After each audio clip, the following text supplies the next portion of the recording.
Good morning, St. Andrews, and welcome to our weekly Chancel Chat on this Wednesday morning, May 25th. It's a beautiful day. Temperatures are supposed to soar into the high 80s today. A reminder that the summer is just around the corner, which is appropriate since this is Memorial Day weekend, which officially marks the beginning of summer. It's going to be a busy weekend here at St. Andrews, beginning with our Saturday evening Eucharist at 5 p.m. Father Bob Lignani will be preaching and presiding this week.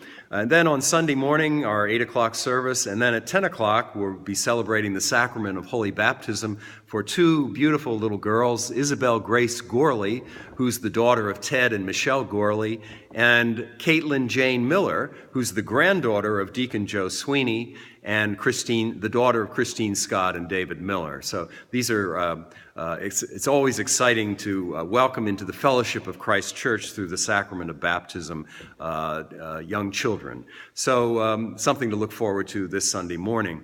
And then on Monday, Memorial Day at 9 o'clock, our traditional Memorial Day Eucharist at the Dobbins Chapel in the St. Andrews Cemetery. A wonderful way to begin your Memorial Day celebration, so please join us if you are able.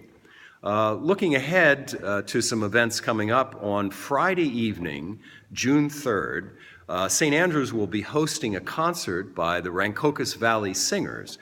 Now, this is a new singing group in our community, and they contacted us about using the sanctuary as a venue for one of their first concerts. And of course, we were delighted to accommodate that request. So the concert is open to anyone in the community, and we hope that you'll support it with your attendance if you are able. Monday evening, June 6th, the ECW annual dinner will be held at Charlie Brown's restaurant in West Hampton at 6 p.m. Tickets are still available for this wonderful event, so please contact the parish office if you'd like to attend. I'm told that there are still some seats available for the ECW trip to New York on Saturday, June 11th, to visit the 9/11 Memorial. So again, if you are interested and would like to go, please contact Chris in the parish office, and she'll make those arrangements for you and give you any information you need about the trip. An interesting question came up this past week that I'd like to address this morning. The question was, why are the Stations of the Cross still hanging on the walls of the sanctuary, even though the Lenten, Holy Week, and Easter season is now behind us? It's a really great question, and I'd like to take just a few moments to address it. There are basically two reasons why we keep the Stations of the Cross up even after Lent.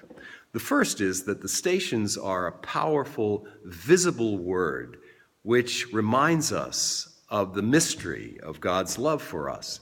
They remind us of just how far God was willing to go to redeem and save us, to sending his own Son to suffer and die so that we might have life, and life in all of its abundance. So we need that kind of reminder, not just during Lent and Holy Week, but throughout the year. The second reason, which I think is really the most important reason, is that the Stations of the Cross are, again, a visual reminder of our vocation, our calling as disciples of Jesus the Christ, our calling to follow him, follow in his footsteps, in the way of the cross, which is, of course, the way of sacrificial love and service to others. And so we need that, again, that reminder of our essential calling, our vocation. I love the collect that we use on Fridays during morning prayer, and it's also the collect for the Monday of Holy Week. And I think it expresses this very, very well. It goes, Almighty God, whose most dear Son went not up to joy, but first he suffered pain, and entered not into glory before he was crucified. Mercifully grant that we, walking in the way of the cross, may find it none other than the way of life and peace. I'm happy to report that a member of the parish has made a very generous offer to match, dollar for dollar, any parishioner who would like to contribute toward the purchase of permanent Stations of the Cross. And this offer, we talked about it at our May vestry meeting. It was approved by the vestry.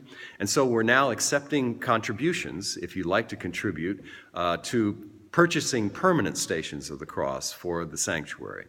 I think it would be a wonderful memorial gift. So if you're interested in making a contribution, or if you have any questions about the whole matter of the Stations of the Cross, please don't hesitate to give me a call. I'd be happy to talk with you about it. So that's about all I have for today. I wish you and your family a blessed and relaxing Memorial Day weekend, and we'll talk again next week.